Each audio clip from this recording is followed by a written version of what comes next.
అంటే మేజర్‌గా ఇప్పుడు కరెంట్ అఫైర్స్ అనగానే చాలామంది న్యూస్ పేపర్స్ అనేస్తారు. అసలు ఈ న్యూస్ పేపర్స్ అనేది చదవాలంటారా ఖచ్చితంగా? అవసరమా? అంటే ఏ న్యూస్ పేపర్స్ చదవాలి మళ్ళీ? అంటే ఏమి బేసిక్స్ తెలియని వ్యక్తి న్యూస్ పేపర్ చదివితే ఏమి అర్థం కాదండి. పొలిటికల్ న్యూస్ అర్థమవుతుంది గానీ, నేను చెప్పినటువంటి ఇందాక చెప్పిన acts, policies, schemes, judgements, science and tech innovations and ఐఆర్‌కి సంబంధించినటువంటి ఆర్గనైజేషన్స్, మల్టీలేటరల్, బైలేటరల్ ఇవేమి అర్థం కావు. ఖచ్చితంగా ఆ వ్యక్తికి బేసిక్ ఫౌండేషన్ ఉండాలి. బేసిక్ ఫౌండేషన్ అంటే కాన్స్టిట్యూషన్‌కి సంబంధించినటువంటి బేసిక్ ఫండమెంటల్ ఆర్టికల్స్ అనేవి చదివి పెట్టుకోవాలి. దానికి సంబంధించిన అట్‌లీస్ట్ ఫౌండేషన్ కోర్స్ ఏదైనా చదివి ఉండాలి.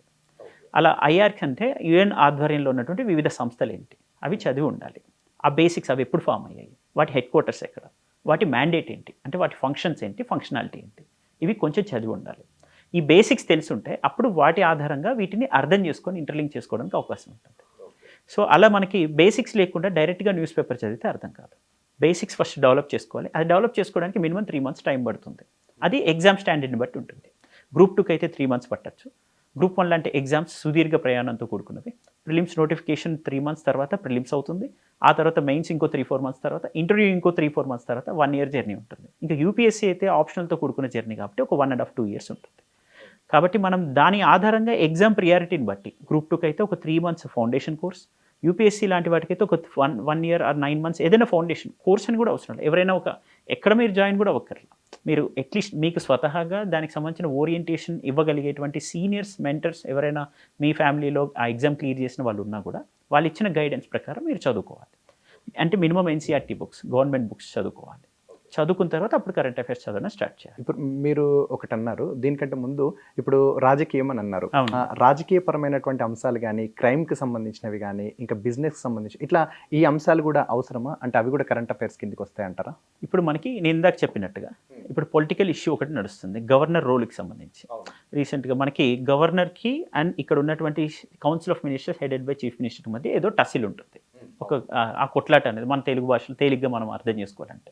సో ఆ కొట్లాట అనేది ఎందుకు ఉండాలి? అసలు గవర్నర్ రోల్ ఏంటి? అనేది మనకి అర్థం కావాలి తప్ప వాళ్ళ మధ్య ఉన్న కొట్లాట మనకు అవసరం లేదు. ఆ పొలిటికల్ ఇష్యూ మనకొద్దు. సో గవర్నర్ ఒక constitutional post but nominated by central government. దానికి సంబంధించి ఒక సమాఖ్య వ్యవస్థలో ఏర్పడుతున్నటువంటి సవాళ్ళు ఏంటి?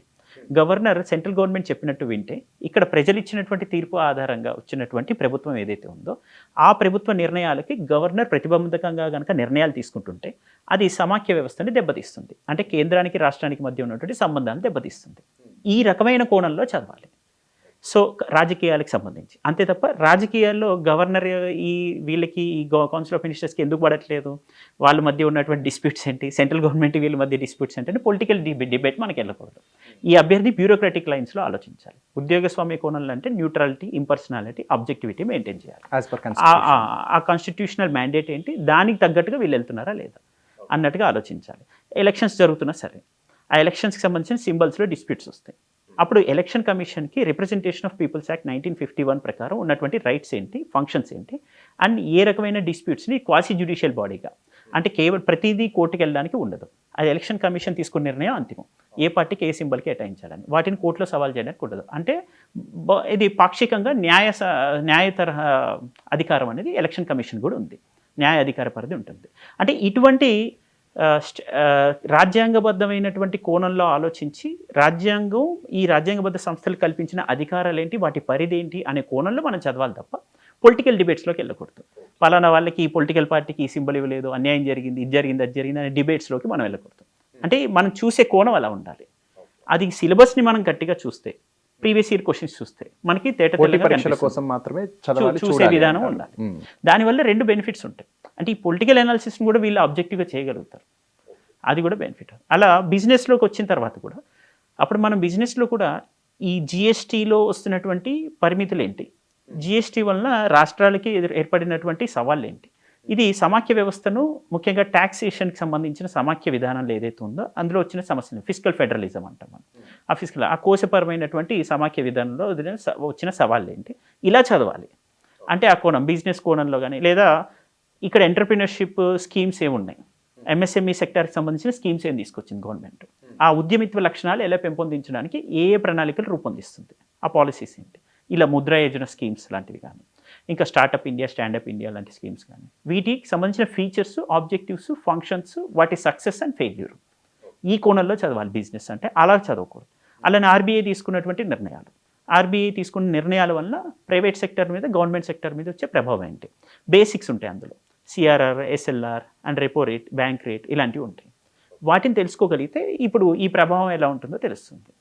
ఇలా బిజినెస్ చదివినా, మీరు చెప్పినట్టు పాలిటిక్స్ చదివినా ఈ కోణంలో చదవాలి. అంటే వాళ్ళకు కరెంట్ అఫైర్స్ అనే వేలో ఎంతవరకు అవసరం అంతవరకే చూడాలి. మన పోటీ పరీక్షల కోణంలోనే చూడాలి. మనం ధరించేటువంటి లెన్స్ ఎట్లుంటాయి, మన కళ్ళజోడు కనుక కలర్ఫుల్గా ధరించామనుకోండి అట్లే కనిపిస్తుంది. సో ఇక్కడ నువ్వు పోటీ పరీక్షలు అనే లెన్స్ ధరిస్తే నీకు చూసే కోణం అనేది మారిపోతుంది. ఓకే దాని ఇప్పుడు జనరల్గా మనం కొన్ని న్యూస్ పేపర్స్, మ్యాగజైన్స్ అని మనం మాట్లాడుకుంటూ ఉన్నాం కదా. ఇందులో మేజర్గా కరెంట్ అఫైర్స్కి సంబంధించి బుక్స్ కానీ, పేపర్స్ కానీ, లేకపోతే వెబ్సైట్స్ కానీ, ఇప్పుడు మీరు కొన్ని చెప్పారు పిఐబి దానికి సంబంధించినటువంటివి, అవి కానీ ఇట్లా ఛానల్స్ కానీ, ఇవి రెగ్యులర్గా ఫాలో అవ్వాలి అనేటివి ఏమన్నా ఉన్నాయా మెటీరియల్ పరంగా? ఇప్పుడు మనకి ప్రెస్ ఇన్ఫర్మేషన్ బ్యూరో అనేది ఒక గవర్నమెంట్ సోర్స్ అండి. గవర్నమెంట్ ఇచ్చిన ఈ స్కీమ్ కానీ, పాలసీ గురించి కానీ విశ్లేషించే మళ్ళీ గవర్నమెంట్ రిలేటెడ్ సోర్సెస్ ఉంటాయి. ప్రభుత్వంలో అది ఏదైతే డిబేట్స్ జరిగాయో, ఆ పార్లమెంట్లో జరిగిన డిబేట్స్, వాటిని పిఆర్ఎస్ ఇండియా అని, వికాస్ పీడియా అని ఆ ఛానల్స్లో అప్లోడ్ చేస్తారు. అది కాకుండా మళ్ళీ ఇండియన్ ఎక్స్ప్రెస్, హిందూ ఎడిటోరియల్స్ ఉంటాయి. తెలుగు మీడియం విద్యార్థులకైతే మనకి ఈనాడు కానీ ఇతర న్యూస్ పేపర్స్ ఉంటాయి కదా, వచ్చినవి వాటికి సంబంధించి కొంచెం ఆబ్జెక్టివ్గా అనలైజ్ చేసి చూసుకోవాలి. అవి చదువుకుంటే మంచిది. ఇలా కాదు, నాకు ఒక అన్నిటికీ సంబంధించిన ఒక అవగాహన కావాలి అనుకుంటే మంత్లీ మ్యాగజైన్స్గా కొన్ని రిలీజ్ అవుతుంటాయి. వాటిని కూడా చదువుకుంటే మంచిది. అంటే అట్లీస్ట్ బేసిక్స్ అన్న తెలియాలి కదా. వాళ్ళు ఏంటంటే ఎక్స్క్లూసివ్గా దీని ఫోకస్లోనే వాళ్ళు రిలీజ్ చేస్తారు. అంటే దానికి సంబంధించి ఇప్పుడు ఇజ్రాయెల్ పాలస్తీన్ అంటే దాని చారిత్రక కారణాలు చెప్తారు. చెప్పిన తర్వాత దానికి సంబంధించినటువంటి లొకేషన్ ఎక్కడుందో చెప్తారు. అలా దానిలో ఉన్న సవాళ్ళు ఎలా అధిగమించాలి, భారతదేశ పాత్ర ఏంటి అని ఇంత స్పష్టంగా అక్కడేమో పోటీ పరీక్షల కోణంలో ఇస్తారు. సో అలాంటివి మీరు చదువుకొని కూడా మీరు నేర్చుకోవచ్చు. అంటే ఇప్పుడు కొన్ని ఇప్పుడు మీరు పిఐబి చెప్పారు, అట్లాగే దానికి సంబంధించి మ్యాగజైన్స్ కూడా ఏమన్నా గవర్నమెంట్కి సంబంధించినటువంటివి ఉన్నాయా? Government every year India year book అని అఫీషియల్గా రిలీజ్ చేస్తుంది, ministry of information and broadcasting అని. ఓకే, ఇంకా సమ్ అదర్ బుక్స్ ఏమన్నా ఫాలో అవ్వాల్సి? ఇండియా ఇయర్ బుక్కే గవర్నమెంట్ రిలీజ్ చేసింది కాకుండా గవర్నమెంట్ సోర్సెస్లో All India Radio spotlight analysis వస్తుంది 9 o'clockకి. అది కాకుండా బిగ్ పిక్చర్ డిస్కషన్ అని ఒకప్పుడు వచ్చేది, ఇప్పుడు పర్స్పెక్టివ్స్ అని వస్తుంది, అది సన్సెట్ టీవీలో. ఈ సన్సెట్ టీవీ డిబేట్, అది సన్సెట్ టీవీ అంటే ఒకప్పుడు ఆర్ఎస్ టీవీ అని ఉండేది. సో అలా అఫీషియల్ వెబ్సైట్స్ గవర్నమెంట్వి, ఒకటి పిఐబి, రెండోది all India Radio spotlight discussion, మూడోది సన్సెట్ టీవీ డిబేట్స్. ఇవి ఇందులో రీసెంట్ ఇన్నోవేషన్స్ కూడా వస్తాయి. అండ్ ఇండిజినస్ టెక్నాలజీ మీద ఎక్కువ క్వశ్చన్స్ అడుగుతారు. అంటే స్థానియంగా మనం అభివృద్ధి చేసినటువంటి సాంకేతిక అంశాలు ఉంటే వాటిని ఎక్కువగా అడిగే అవకాశం ఉంటుంది. వాటిని మనకి ఈ సన్సెట్ టీవీ డిబేట్స్లో బాగా అడ్రస్ చేస్తారు. ఇప్పుడు కొన్ని మ్యాగజైన్స్ వేరే ఇతరత్ర కూడా ఉన్నాయి కదండి, వాటికి సంబంధించి అదే ఇతర ప్రభుత్వం రిలీజ్ చేస్తున్న మంత్లీ మ్యాగజైన్స్ వస్తాయి, యోజన, కురుక్షేత్ర ఇలాంటివి మీరు అన్నట్టు. అంటే ఇవి యూపీఎస్సీ పాయింట్ ఆఫ్ వ్యూలో ఎక్కువగా ఉంటాయి. అందులో ప్రొఫెసర్స్ రాస్తారు ఆర్టికల్స్, సీనియర్ జర్నలిస్ట్ రాస్తారు, అండ్ పాలసీ మేకర్స్ ఎవరైతే ఆ ముసాయిదాన్ని తయారు చేస్తారో వాళ్ళు రాస్తారు, అండ్ రిటైర్డ్ బ్యూరోక్రాట్స్ రాస్తారు. అంటే election commission of India chairpersons కానీ, అండ్ యూపీఎస్సీ చైర్మన్ కానీ ఇలాంటి వాళ్ళు రాసినవి ఉంటాయి. సో ఈ అకాడమీషియన్స్ కానీ, ఇటు జర్నలిస్ట్ కానీ, and policy makers and draft తయారు చేసిన వాళ్ళు, ఇలాంటి వాళ్ళు, అండ్ రిటైర్డ్ బ్యూరోక్రాట్స్, వీళ్ళందరితో వస్తున్నటువంటి మ్యాగజైన్స్ అవి. ఆ మ్యాగజైన్స్లో మనకి కొన్ని కరెంట్ అఫైర్స్ బిట్స్ అలాంటివి ఇస్తుంటారు, ప్రైవేట్ వ్యక్తులతో కూడా రాయించినవి ఉంటాయి ఆర్టికల్స్, మనకు ఉపయోగపడతాయి కొంతవరకు. కానీ ఎక్కువగా ఉపయోగపడేది అయితే అన్ని ఎగ్జామ్స్ పరంగా చూస్తే యూపీఎస్సీకి, గ్రూప్ 1కి ఎక్కువ హెల్ప్ అవుతాయి. యూపీఎస్సీ అండ్ గ్రూప్ 2 స్టాండర్డ్లో కానీ మనకి సబ్ ఇన్స్పెక్టర్, ఇతర ఎగ్జామ్స్ కానీ, బ్యాంక్ పీఓ, ఎస్ఎస్సి, సిజిఎల్కి ఇవి అంత ఎక్కువ ఉపయోగపడవు. యోజన, కురుక్షేత్ర ఉపయోగపడమంటే వాటి కోణం వేరు, వాటిలో విశ్లేషణాత్మకంగా ఉండేది, ఇందులో ఫ్యాక్చువల్గా ఉంటుంది. సో చూసే కోణాన్ని బట్టి మనం ఎంచుకునే ఎగ్జామ్ని బట్టి ప్రిపరేషన్ అనేది ఎంచుకోవాలి. ఇప్పుడు చాలామంది సలహా ఇస్తూ ఉంటారు, అడుగుతూ ఉంటారు కూడా, ఏంటి లైక్ న్యూస్ పేపర్స్ చదువుతుంటే, మ్యాగజైన్స్ చదువుతుంటే స్పెషల్ నోట్స్ ప్రిపేర్ చేసుకోవాలి అంటారు, ఇంపార్టెంట్ పాయింట్స్ రాసుకోవాలి అంటారు. అది ఎంతవరకు యూజ్ అవ్వచ్చు అంటారు? నోట్స్ ప్రిపరేషన్ అనేది మనము స్టార్ట్ చేసిన తర్వాత ఒక ఎండ్ అనేది ఉండదండి. సో అక్కడ చాలా ఇంటెలిజెంట్గా ఉండాలి నోట్స్ ప్రిపరేషన్. ఎందుకంటే మీరు చూసిన తర్వాత రోజు 40-50 ఆర్టికల్స్ ఒక న్యూస్ పేపర్లో వస్తాయి, ప్రతిదీ కరెంట్ అఫైర్స్ రిలేటెడ్గా అనుకునే భ్రమపడి మనం నోట్ చేస్తూ వెళ్తే ఆ రోజు ఆ న్యూస్ పేపర్తోనే ఎండ్ అయిపోతుంది. సో మనం చదివేటప్పుడు మనం నోట్స్ మేకింగ్ స్టాండర్డ్ మనకు రావాలి అంటే ఫస్ట్ స్టాటిక్ ఫౌండేషన్ అనేది ఖచ్చితంగా తీసుకొని ఉండాలి. ఎగ్జామ్ సిలబస్కి తగ్గట్టుగా ప్రతి సిలబస్ టాపిక్ మీద ఫస్ట్ ఒక స్టాటిక్ నోట్స్ తయారు చేసి ఉండాలి. ఆ తర్వాత ఉపయోగపడే ఆర్టికల్స్ ఒక 7 to 8 ఉంటాయి మ్యాక్సిమం. వాటిని కూడా ఒక షార్ట్ నోట్స్ చేసుకోగలిగే బుల్లెట్ పాయింట్ ఓరియంటెడ్గా మనకి ఎగ్జామ్ ఉపయోగపడేటట్టుగా తీసుకోవాలి. అందులో కూడా కొన్ని స్టెప్స్ పెట్టుకోవాలి. దీని మూలం ఏంటి, ఉద్దేశం ఏంటి, నేపథ్యం ఏంటి, మొదటిది. రెండవ స్టేజ్కి వచ్చేసరికి దానిలో ఉన్నటువంటి మౌలికమైన అంశాలు ఏంటి, అంటే అందులో ఆబ్జెక్టివ్స్ ఏంటి, దాని పర్స్పెక్టివ్స్ ఏంటి, అంటే దాని ఆశయం లక్ష్యం ఏంటి, దాని తర్వాత వచ్చేటువంటి ప్రయోజనాలు ఏంటి, వివిధ కోణాలు ఏంటి, ఇలా చూసుకోవాలి. తర్వాత వే ఫార్వర్డ్ ఏంటి, అంటే భవిష్యత్ కార్యాచరణ ఏంటి, ఇందులో ఉన్న సవాళ్ళు అధిగమించడం అనేది అందులో చూసుకోవాలి. ఇలా కొన్ని స్టెప్స్ చేసుకొని ఆ ప్రతి స్టెప్కి సంబంధించినటువంటి ఫ్యాక్ట్స్ అంటే గణాంకాలు స్టాటిస్టిక్స్ పెట్టుకోవాలి. ఆ స్టాటిస్టిక్స్ పెట్టుకొని షార్ట్ నోట్స్ కింద చేసుకోవాలి. అది కూడా సిలబస్కి సంబంధించిందా కాదా, సిలబస్ ఇక్కడ ఉండాలి, ప్లస్ సిలబస్కి సంబంధించి స్టాటిక్ నోట్స్ ఉండాలి. ఇది అయిపోయిన తర్వాత అప్పుడు ఈ సిలబస్కి సంబంధించిందా కాదా అనేది మనం ప్రీవియస్ ఇయర్ క్వశ్చన్స్ తోటి టాలీ చేసి చూసుకోవాలి.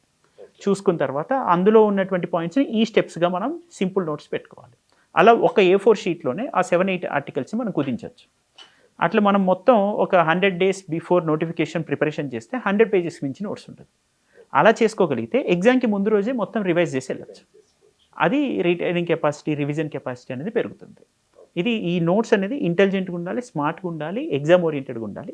కాబట్టి సిలబస్ ఉండాలి, సిలబస్లో ప్రతి టాపిక్ మీద మనకి ఖచ్చితమైన అవగాహన ఉండాలి, ఒక షార్ట్ నోట్స్ ఉండాలి.